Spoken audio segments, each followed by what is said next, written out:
are these intervals the same? Here's what they sound like. Here's the first interval.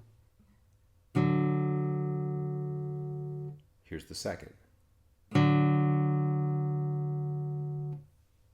Okay, so in terms of sound, yeah, they're the same. Enharmonically, these two intervals are the same.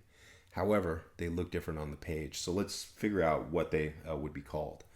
The first interval, the lower note's a D, the upper note is F sharp. To figure out the number of the interval, label the lower note as 1, D as 1, use your musical alphabet to count up.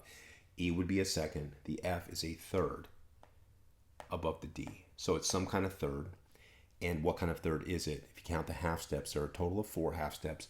That's the recipe for a major third, okay?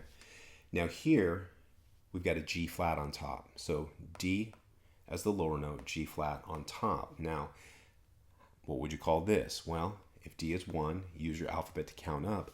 The G flat would be a fourth above the D. And what kind of fourth is it? Well, a perfect fourth is 5 half steps. This is 4 half steps. So when you have a perfect interval and you make it a half step smaller, it becomes diminished. So written this way with the G flat, it's a diminished fourth. Written this way with the F sharp, it's a major third. Okay?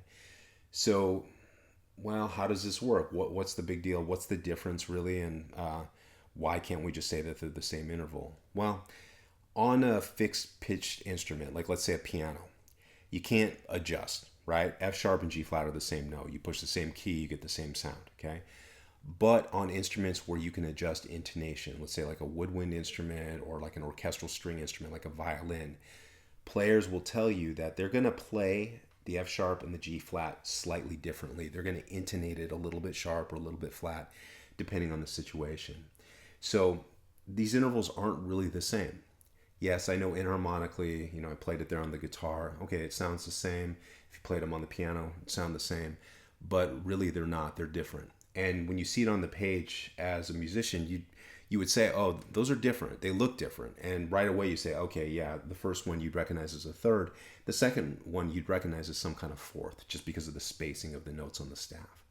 So short answer, no, these aren't really the same interval, even though, yeah, enharmonically, they do sound the same. All right, hope that makes sense. I will see you in the next video.